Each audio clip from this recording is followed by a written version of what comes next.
So we are already on the fourth part of emotional behaviors, and I know there will be a fifth part, and I'll have to chop some things out. So what gets included will just depend on how much time I end up having left. And I'm going to repeat this slide of reminding us where we were, which is talking about, do we have a few basic emotions? And this alternative view that really looks at emotions as varying along dimensions or a continua of our feelings from weak to strong, pleasant to unpleasant, approach to avoid. And if we take specifically the approach and avoid, that's a particular continuum that we can range between a feeling of avoidance versus a feeling of approach. One of the people who's looked into this a great deal is Jeffrey Alan Gray. So in 1970, he distinguished between the behavioral activation system, or the BAS as it's called, and the behavioral inhibition system, or the BIS.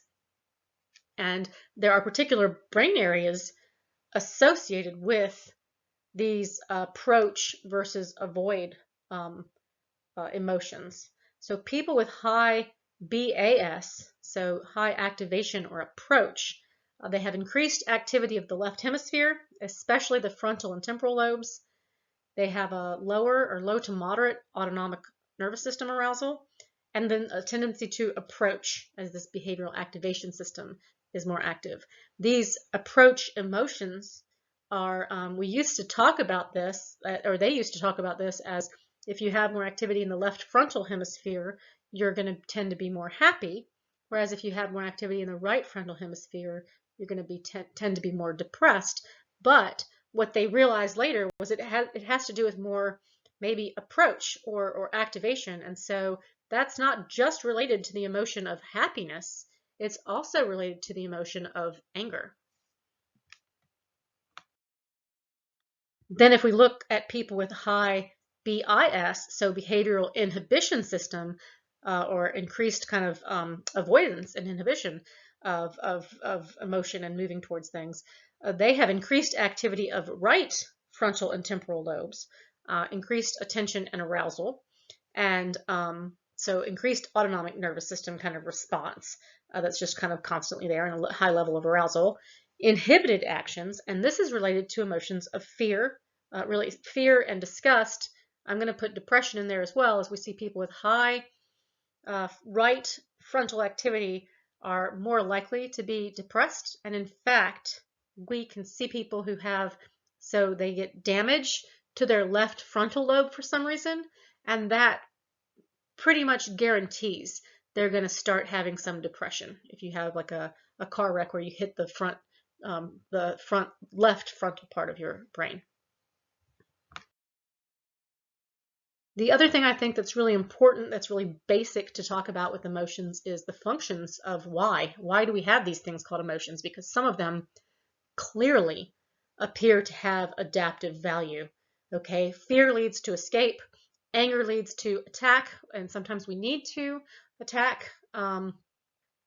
Happiness just seems adaptive, as if we're always afraid and angry, what's sort of the motivation to live if you're never happy?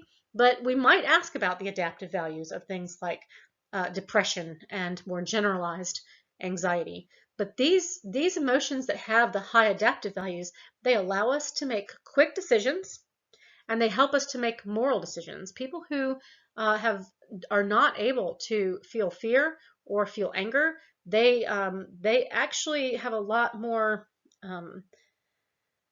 aspects to their decision making. And then we're going to see emotions are really important for making moral decisions.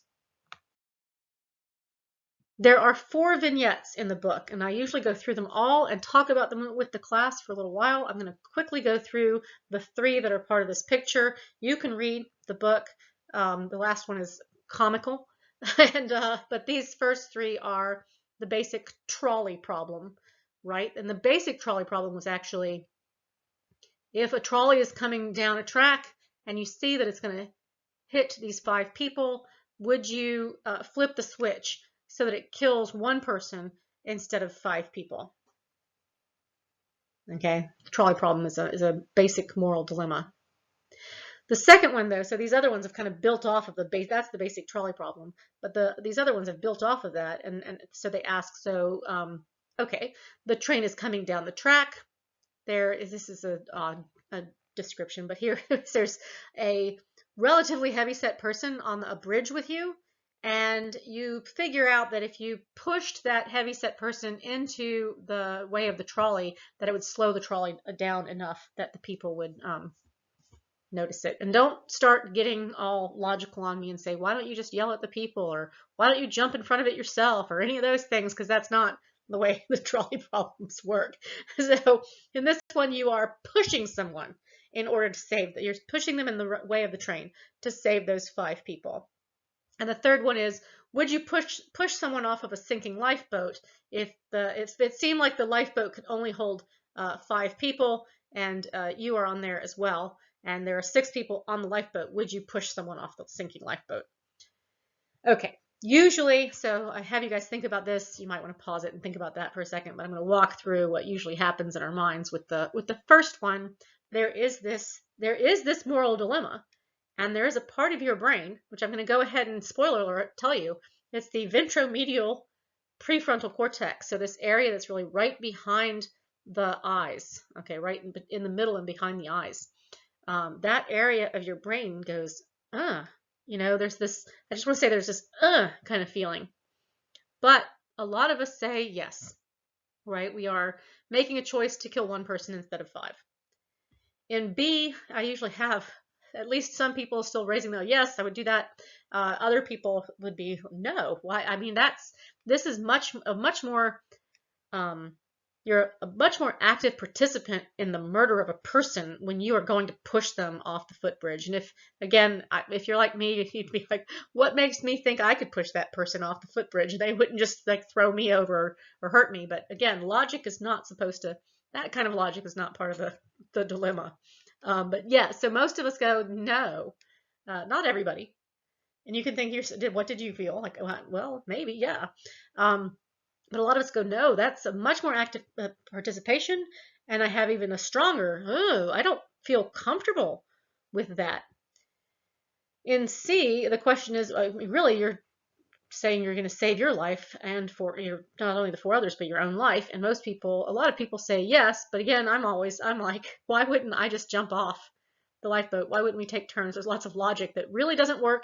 And this one gets a little bit silly. And then the very last one is even sillier, and shows us that there's definitely a point where you go, oh no, that's completely immoral. Okay, nobody would do that.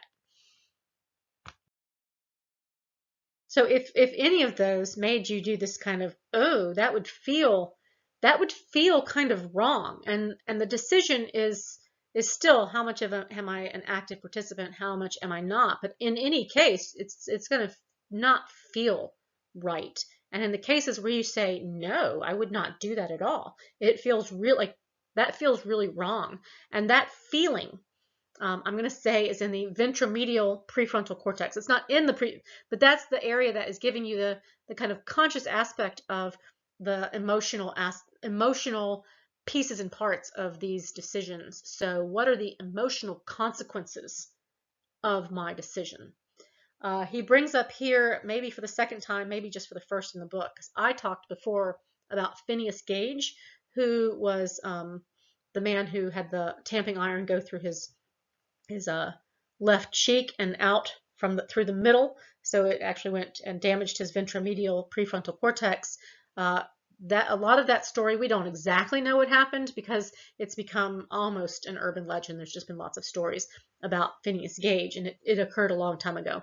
But more recently, Antonio Damasio and his wife have looked at a particular patient who had a tumor behind his eyes and then had it removed. But by the time he had it removed, it had done enough damage, and with the surgery and everything they did enough damage to his ventromedial prefrontal cortex that he seemed to be missing those gut feelings and the ability to realize the emotional consequences of his actions, and he could anticipate what was likely to happen. And so what was likely to happen. So they gave him this example of you get a bunch of extra cash at the bank. Do you keep it? And he says something like, well, I could go to jail. The person could get in trouble. Then I would have this extra money. And as he's going through the different, like, these are the possible consequences, they ask him, so do you keep it? And he says that I don't know. And eventually he says, sure, I would keep it.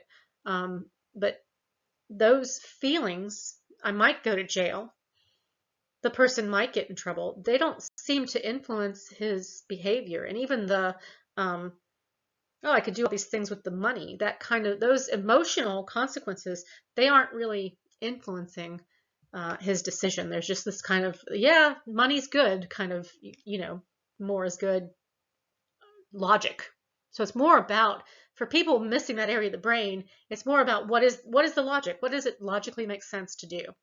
So what Antonio Damasio calls this is the somatic marker. This is his somatic marker theory, that they're lacking, or this patient is lacking that somatic marker, which we can think of as that kind of gut feeling.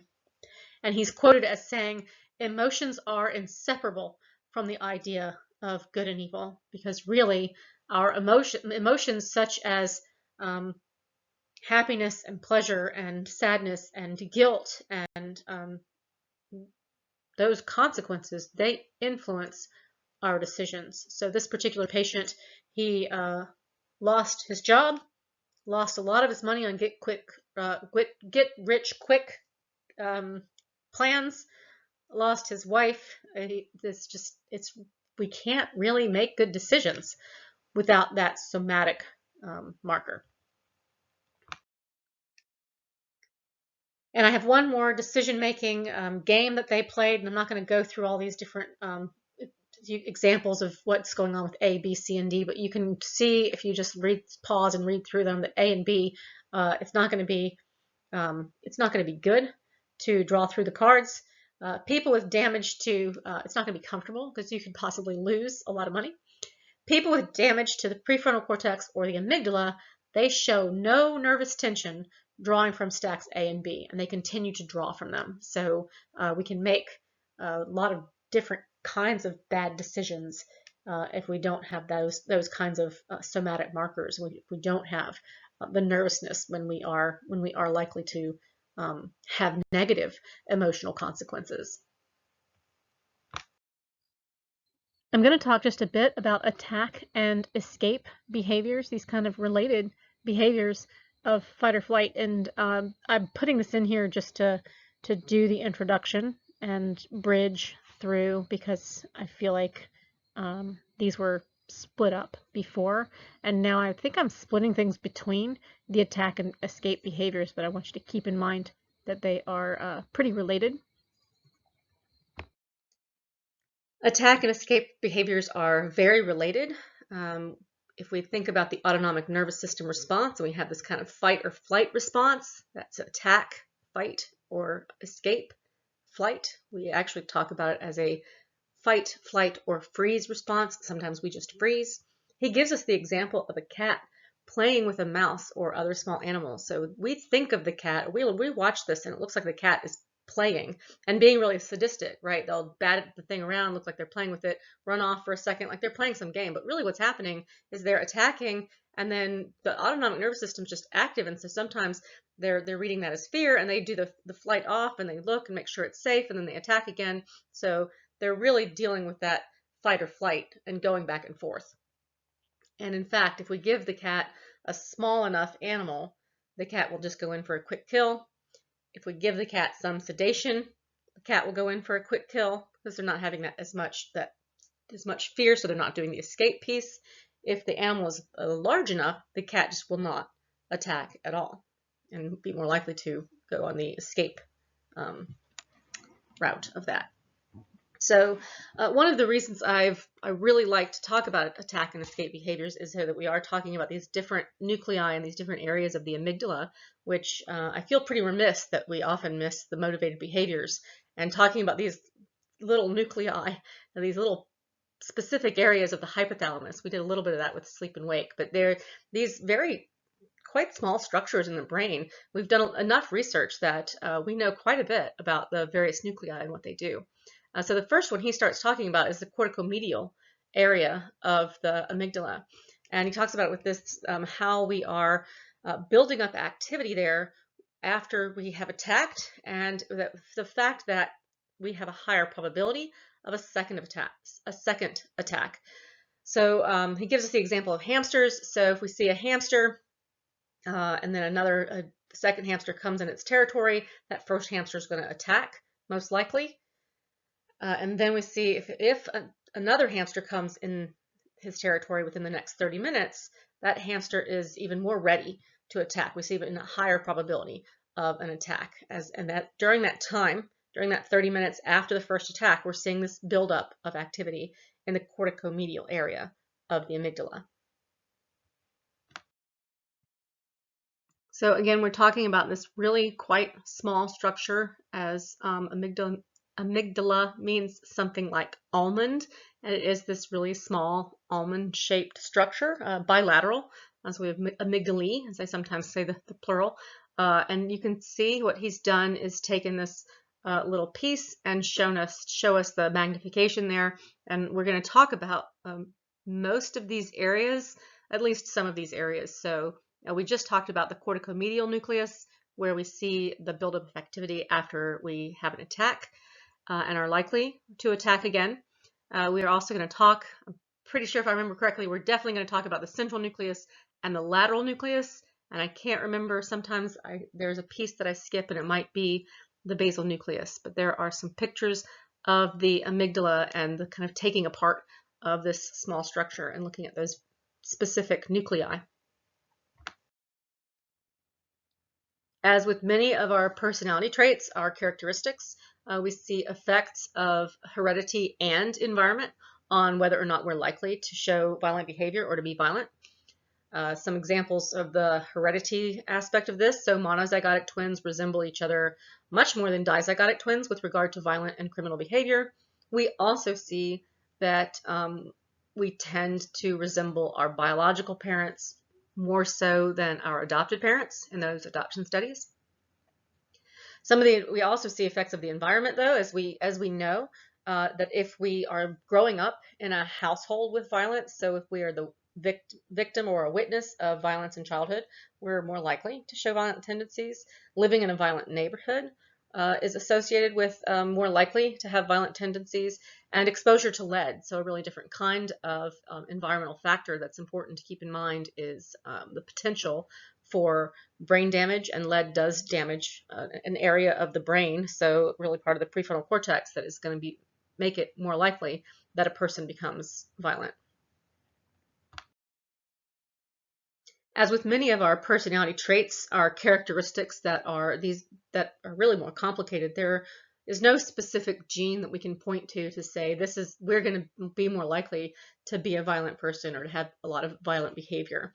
And as I said before, we're going to see an interaction between heredity and environment. One of the people who've looked into these interactions quite a bit is Avshalom Caspi. I think I say his first name wrong, but he's done a great deal of research. Many times he's done these longitudinal studies, and he has looked at specific genes and then interactions with specific environments. And so in this figure to the right, he's showing childhood maltreatment on the x-axis, so whether there was none and whether it was probable or whether it was severe. And then on the y-axis, they're giving a pretty complicated this composite score put together of antisocial behavior for these young people. And then they also looked at the activity, the genetics for the activity of the MAO, of that monoamine oxidase A. And so people who had genes where they had lower activity, if you remember, the monoamine oxidase is the enzyme that is breaking down all of those monoamines. They are taken back up in the process of reuptake into the presynaptic neuron, and then the MAO comes in and breaks that down, so we don't have an accumulation those monoamines. So that's dopamine, norepinephrine, epinephrine, serotonin. So people who have low MAO activity, or the genetics for low MAO activity, we can see that they look just like people who have high MAO activity if there's no violence in their childhood, and even if there's probable violence. So what you can see is there's a crossover, but those are not significantly different from each other.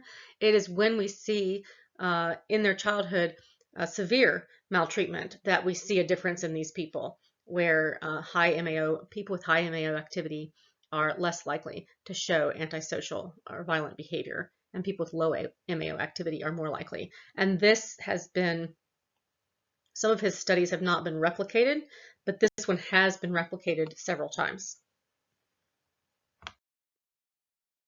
If we look in the animal kingdom, most aggressive behavior is committed by males. Okay, males competing for dominance, for females for territory. We also do see aggressive behavior in females when they are defending their young, specifically at that time. Male aggressive behavior heavily depends on testosterone. And in fact, I'm going to suggest that female behavior also, we're more likely when we have more testosterone in our system to show aggressive behavior. And I'm going to talk about this relationship with testosterone for a little while, and then I'm going to throw the monkey wrench in and say it's more complicated than that. But we're going to start looking at, or Calat starts by looking at some correlations with people who are in prison. So if we look at the people who have committed violent crimes, all right, rape or murder, what we see is they're more likely to have higher testosterone. So the people who are the red parts of those figures. And as we look at the less violent crimes, that are burglary and armed robbery, we still see this, they're likely to have intermediate to higher testosterone levels. And if we look at the people in prison who are there for drug offenses, that's clearly not a violent crime or an aggressive crime.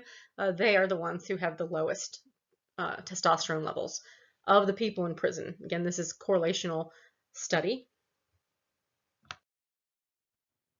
Researchers have experimentally increased testosterone levels in women. So women are typically low in testosterone. There are times during our menstrual cycle where it's slightly higher, but women are typically low in testosterone. And so they can experimentally increase this and then compare women with high testosterone to the more regular low testosterone.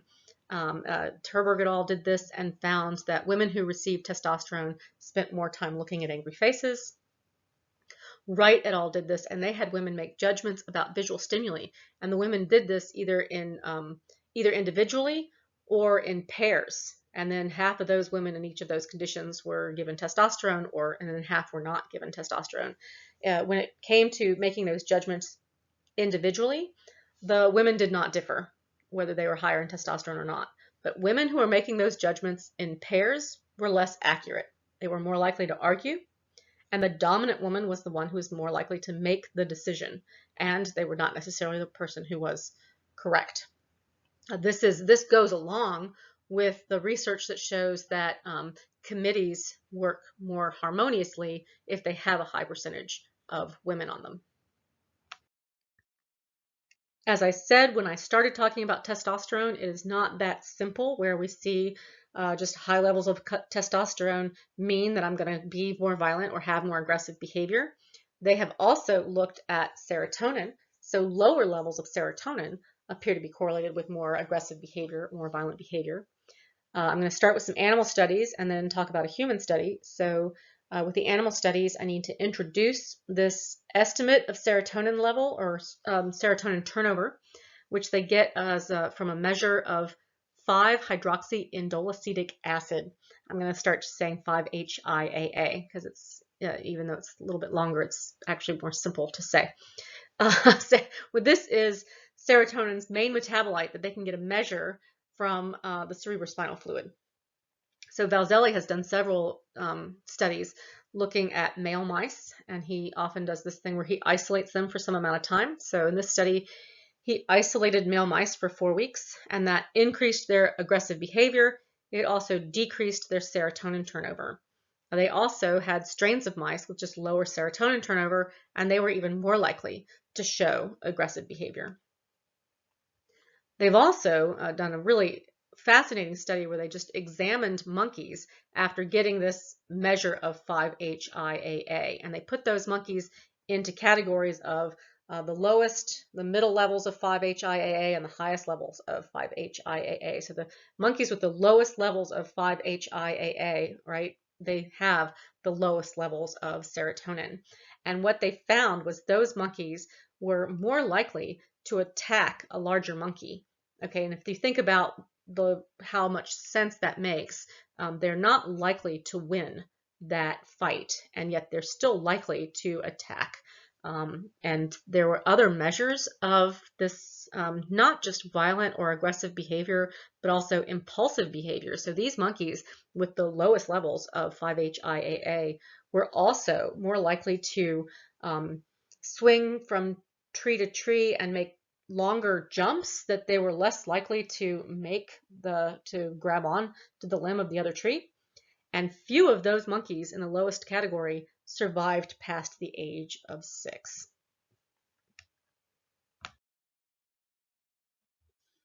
In human studies, low serotonin turnover has been linked to people with a history of violent behavior and violent crime. They are more likely to have lower serotonin turnover. People who attempt suicide by violent means are more likely to have lower serotonin turnover. And there he gives us the figure of the levels of 5-HIAA in the cerebrospinal fluid, and that it is higher in those who've never attempted suicide and lower in people who have attempted, and then the lowest in people who have attempted more than once. We also see for people who get out of prison, those with lower serotonin turnover are more likely to go back to prison and show these recurrent violent behaviors. They find this relationship, this negative correlation with violent behavior. Some of these have not been replicated. It appears to be a slight correlation, and some of the replications, what they've tried to do is to look at answers to questions, and there doesn't seem to be any influence there. So it's really the aggressive and violent behavior itself. We can have changes in our diet that can alter our serotonin synthesis, and so for people who have some depression, I will probably end up talking about my depression more and more as we get into psychological disorders, but I know that for me, even just having a low tryptophan diet or a diet that's higher in phenylalanine can cause some depression. So I'm very careful with my diet. So tryptophan, if you go back to our biosynthesis, is one of the the amino acid precursor for serotonin, and then phenylalanine is the amino acid, or tyrosine phenylalanine is the amino acid precursor for dopamine. And so dopamine and serotonin are in the brain, right? They're not going to cross the blood-brain barrier. What's going to cross the blood-brain barrier are these amino acids, and they are competing actually to get across the blood-brain barrier. And phenylalanine and some of these larger amino acids that I've often heard of it talked about as they kind of bully their way across, and they're more likely to get across the blood-brain barrier than tryptophan. So even I'm going to include this because I like this study a lot, where they gave those, and I know I've told this story before in this class. I'm pretty sure I told this early in the semester, where they gave college males a diet high in aspartame, so sweet and low kind of sweetener, fake sweetener, and maize, so American corn. And those college males were more likely to get into violent altercations with each other than people who were not given this particular diet. So they're really raising their phenylalanine levels, which means less tryptophan getting across the blood-brain barrier, and they were more likely to have this kind of impulsive fighting. I have said, and I usually say at this point, because I love corn, and I do the little Charlton Heston of "you can take my corn out of my cold dead hand." I love corn, and I know it's bad for me, and it's one of my real weaknesses, but I crave corn. I actually eat it for dessert sometimes, but I know how it's not healthy for me at all. So I've talked about testosterone now, and I've talked about serotonin. And if we look at these hormones, neurochemicals, and so forth, it looks to be even a tiny bit more complicated. And some scientists have proposed this triple imbalance hypothesis that violent behavior really depends on testosterone, serotonin, and cortisol, where we see higher levels of aggression when cortisol levels are low. So when I'm not showing a lot of anxiety or stress, testosterone levels are high, and then serotonin levels are low, as serotonin tends to inhibit those violent impulses. So if we have all of these things working together, that's when we're most likely to see violent behavior.